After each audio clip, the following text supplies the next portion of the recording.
भगवान को कृपा करनी ही पड़ेगी। किसी और की बात क्या बताएं, हम अपनी जिंदगी का ही वाकया बताते हैं। बचपन काल में हमारे साथ एक घटना घटी थी। हमारी स्थिति तो ठीक नहीं थी। हमारे पड़ोस के अंकल जी ने टीवी खरीदी। हम बच्चे ही थे, टूटा फूटा मकान था, उसी में माताजी, हम, पिताजी, हमसे छोटी बहन और भाई रहते थे। बिल्कुल सत्य घटना बता रहे हैं अपनी जिंदगी की। तो जब पड़ोस के अंकल जी ने टीवी खरीदी भैया, तो हम बच्चे ही थे, छोटे थे, रहे होंगे 6-7 साल के। रोज हम टीवी देखने जाते थे, क्योंकि उतनी गांव में टीवी हुआ नहीं करती थी और हमारे घर में तो लाइट भी नहीं होती थी। दीपक के नीचे बैठ करके रामचरितमानस पढ़ते थे। मिट्टी के तेल की डिब्बी बनती थी, कैरोसिन तेल की, उसी को जला करके हम लोग भोजन करते थे, वो भी कभी कभी। जब पड़ोस के अंकल जी ने टीवी खरीदी, हम जाने लगे, तो 1-2 महीना तो सामान्य रहा।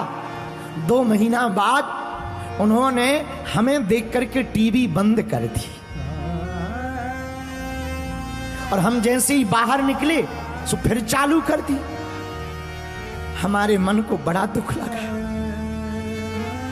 बाहर अंधेरा था, रोना आ गया, लेकिन हमने उनको कुछ नहीं कहा कि आज से तुम्हारे घर नहीं आएंगे, तुम्हारे दरवाजे पर नहीं आएंगे, या तुम्हारी टीवी तुम्हें बड़ा घमंड आ गया, अभिमान आ गया, ऐसा कुछ नहीं कहा। मन ही मन में आंसू खूब रोन फूट पड़े। घर वापस आए, सामने ही मकान था।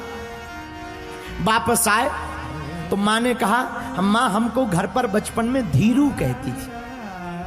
हमारा बेटा धीरू, आज तुम जल्दी आ गए। हमने कहा हाँ माँ, आज कार्यक्रम ठीक नहीं आ रहा था, सीरियल ठीक नहीं आ रहा। माँ को लगा होगी कोई बात। हमारा जो पुराना मकान अभी भी है, उसी मकान के पीछे एक नाला है। हमें इतना रोना आया, हम व्यासपीठ पर सत्य बता रहे हैं कि हम नाले के किनारे बैठ गए और खूब रोए। घर पर रोते तो मां पूछ लेती, रोते रहे, लेकिन हमने वही किनारे पर बैठे बैठे प्रण लिया कि अब आज के बाद धीरेन्द्र कृष्ण शास्त्री जी, हम टीवी तब देखेंगे जब अपने पिताजी की टीवी खरीद लेंगे। वापस आए, सो गए। बात आई गई हो गई, लेकिन हमने संकल्प ले लिया। किसी के भी घर में जाते थे, गांव के ब्राह्मण थे, तो कर्म कांड करने जाते थे, पूजा करने, सत्यनारायण की कथा करने, किसी का गृह प्रवेश करवाने, कभी अनुष्ठान करने घर घर जाते थे, बच्चे ही थे। तो जब गांव वाले बुलाते थे, तो जिस मकान के कमरे में टीवी लगी हो, हम उसमें बैठा नहीं करते थे, क्योंकि हमारा प्रण था। उस समय में नई नई वॉल्वो बस चली थी, हम उस पर बैठते नहीं थे, यात्रा कैंसिल कर देते थे। क्यों? क्योंकि हमारा प्रण था कि टीवी देखेंगे तो अपने ही पिताजी की देखेंगे। और भैया सत्य बता रहे, 1.5 साल लगा हमें, लेकिन 5-5, 10-10 रुपया जोड़कर हमने 3800 रुपया जोड़े, और 3800 रुपये जोड़कर सेकेंड हैंड मैक्स कंपनी की एक ब्लैक एंड व्हाइट टीवी खरीदी। घर लाए, मकान में रखने की जगह नहीं, सो दरवाजे पर रखी। एक टेबल खरीदी, टेबल पर टीवी रखी, उसके ऊपर रिसीवर रखा, 1 किलो लड्डू ले गए। लाइट थी नहीं, डोरी लेकर के पड़ोस के चाचा जी के घर से डोरी लगाई, टीवी चलाई और बढ़िया नीचे आसन बिछाकर टीवी देखने लगे।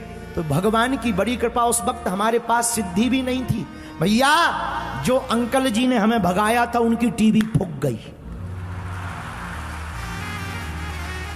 उनकी टीवी फूक गई। सो वो अपने पास आए और हमको नाराज होके बोले, क्यों इतना बर्बाद कर दिया 3800 रुपया, है? शर्म नहीं आती है? ये कहीं लग जाता, मकान में लग जाता, कपड़े ले लेते, अच्छा रहता। हमने धीरे से कहा, अंकल जी थैंक यू। उन्हें समझ में नहीं आया कि थैंक यू क्यों बोल रहे। हमने एक लड्डू छुपा के रखा था उनके लिए, हमने लड्डू दिया। बोले ये क्या है? हमका प्रसाद है टीवी की खुशी का। उन्होंने कहा कि आखिर मामला क्या? हमने नहीं बताया कि आपने उस दिन भगा दिया था इसलिए नहीं। जब वो हमारे बगल में बैठ गए और टीवी देखने लगे और रिसीवर था, फ्री चैनल आते थे, तो उस पर आध्यात्मिक चैनल भी आते थे। उसी दिन बैठे बैठे हमने दूसरा संकल्प लिया, धीरेन्द्र जी अब तब तक शांत नहीं बैठेंगे जब तक अंकल जी को हम टीवी पर नहीं दिख जाएंगे। और ये बात विनोद की नहीं, हनुमान जी की कृपा की। कह रहे भैया हम तो अनपढ़ गवार हैं, हम तो पढ़े लिखे नहीं हैं, हमारी सामर्थ्यता नहीं है, हम तो बहुत ही मूर्ख आदमी हैं, हम तो साधारण परिवार से आए हुए हैं भैया, हमारी तो कोई शक्ति भक्ति नहीं है। हनुमान जी की कृपा का प्रसाद बता रहे, जिन चाचा जी ने हमें टीवी देखने से भगाया था, ये गुरुदेव के चरणों की कृपा है कि वे रोज हमारा प्रतिदिन प्रवचन टीवी पर देख रहे हैं।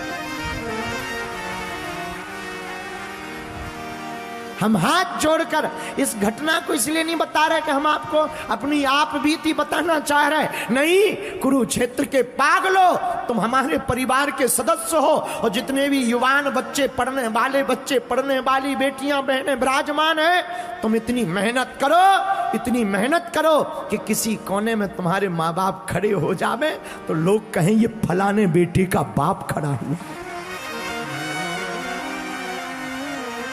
दुनिया में असंभव कुछ भी नहीं, असंभव कुछ भी नहीं है, संभव सब कुछ है। अगर दृढ़ संकल्प वाहन बनोगे, संकल्प कठोर लोगे, तो तुम्हें भी कृपा मिल जाएगी। और कुरुक्षेत्र के पागलो, तुम आज ही कथा में अपनी बुरी आदतों को छोड़ने का कठोर संकल्प ले लो। हम तुम्हें दावे के साथ कहते, तुम्हें किसी भी दरबारों में भटकने की जरूरत नहीं पड़ेगी, तुम्हारा घर ही बागेश्वर दरबार बन जाएगा।